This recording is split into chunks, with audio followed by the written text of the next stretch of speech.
সেদিন তো বিয়েবাড়িতে গিয়ে অবস্থা একদমই খারাপ, খারাপ মানে যা তা খারাপ গরমে। তো হ্যালো ফ্রেন্ডস, কেমন আছেন আপনারা? আশা করছি খুব ভালো আছেন, আমিও খুব ভালো আছি। চলে এসেছি বিয়েবাড়ি ব্লগ নিয়ে 50 বছর পর। কারণ আমার তো মনে হচ্ছিলো তাদের বাচ্চা হয়ে যাবে, তবুও আমার ব্লগ পোস্ট করা হবে না। তো আজকে ফাইনালি পোস্ট করতে চলে এসেছি। তো চলুন, ওই যে ফার্স্টে যখন দেখলেন ওটা বউ দেখতে যাচ্ছিলাম। তো তারপর এখানে সবাই মিলে গল্প আড্ডা, তারপর এই যে মেকআপ করিয়ে দিতে হচ্ছিল সবকে। গরমে তো শেষ, সবার মেকআপ করার শেষ নেই।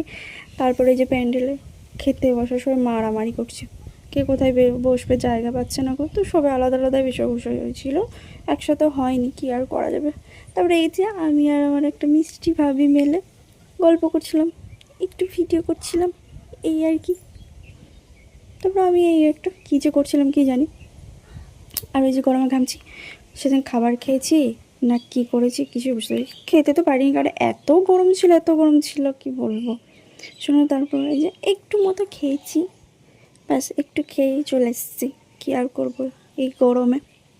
তো এই গরমে কার কার কার কার বিয়ে বাড়ি 3 বাড়িটা আছে, কে কে যাচ্ছেন এই গরমে বিয়ে খেতে?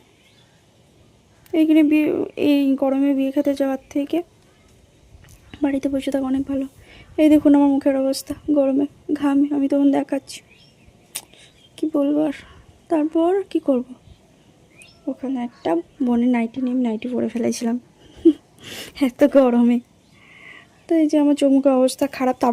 তারপর আবার আমার চোখে আবার কি ঢুকে গিয়েছে, ব্যাস কি বুঝতে পারছিলাম না কী করবো। তারপর এই যে সব আইসক্রিম নিয়ে এসেছিলো, সেদিন তো শুতে পাইনি কিচ্ছু না, সবাই একসাথে জড়ো হলে যা হয় গল্প আড্ডা এগুলো চলছিল। তারপর আইসক্রিম খাচ্ছিলাম, একটা আইসক্রিম ছিল না কী ছিল কিছু বুঝে শুধু বড়। তারপর বিকালের দিকে একটু জনতরের দিকে ঘুরতে গিয়েছিলাম।